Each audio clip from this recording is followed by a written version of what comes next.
Satya Reddy retired ఇంజనీర్ను.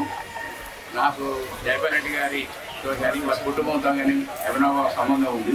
నేను మహబూబ్నగర్ నల్గొండ జిల్లాలో పనిచేసినప్పుడు వారితో ఎన్నోసార్లు మమేకమై ఇష్యూస్ పనుల గురించి మాట్లాడడం జరిగేది. అందులో వారి పద్ధతి ఎంత ఉందని ఉంటుందంటే, ఆఫీసర్తో మాట్లాడే పద్ధతిలో ఒకవేళ ఫండ్స్ ఉంటే మీకు ఫీజిబిలిటీ ఉంటేనే చెకప్ చేయండి ఈ ఇంజనీర్ గారు, లేకపోతే అక్కర్లేదు.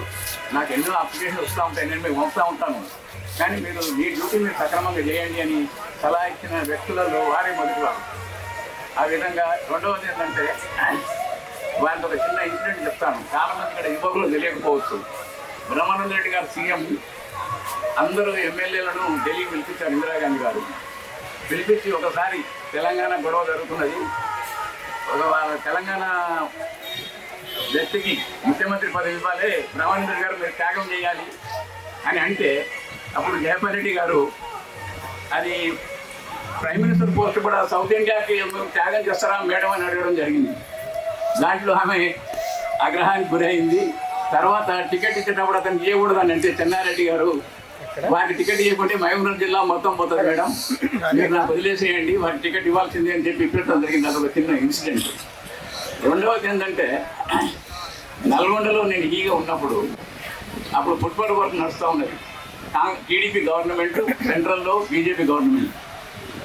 అయితే నల్గొండ జిల్లా విచిత్రం ఏంటంటే, 10 మంది కాంగ్రెస్ ఎమ్మెల్యేలు, 2 అపోజిషన్ ఎమ్మెల్యేలు, రూలింగ్ పార్టీ ఎమ్మెల్యేలు. అక్కడ అన్ని ఫుట్బాల్ వరకు, నీరు వర్క్స్, నామినేషన్ మీద ఇవ్వాలి 5 లక్షల వరకు. అప్పుడు పరిస్థితి ఏంటంటే, చాలా ఊర్లలో టీడీపీకి పంచనామా కూడా 5 ఉండేవాళ్ళు కాదు. అలాంటి అప్పుడు కాంగ్రెస్ వాళ్ళకి పనులు ఇవ్వడం జరిగేది. దాని మీద రూలింగ్ పార్టీ ఎమ్మెల్యే ఒక అతను పెద్ద గొడవ చేశాడు, వాళ్ళకి ఎందుకు ఇస్తున్నారు, పైసలు మాయి, బియ్యం మాయి అని. అంటే నేను చెప్పాను, ఎమ్మెల్యే గారు అక్కడ యూజర్స్ కమిటీ అని ఉంటాయి, వాళ్ళు ఎవరు మెజారిటీ ఉంటే వాళ్ళకి ఇవ్వాల్సి వస్తుంది, మీరు ఆ విధంగా చేయకూడదు. జయపాల్ రెడ్డి గారు చెప్పిన వాళ్ళకి ఎందుకు ఇచ్చినట్టే వాళ్ళు చెప్పలేదు. వాళ్ళు కొన్ని పనులు ప్రపోజల్ పెట్టి ఫీజిబిలిటీ ఉంటే, ఫండ్స్ ఉంటే టేకప్ చేయండి అని రాశారు నాతో కలెక్టర్కు. ఆ విధంగా చేయడం జరిగింది.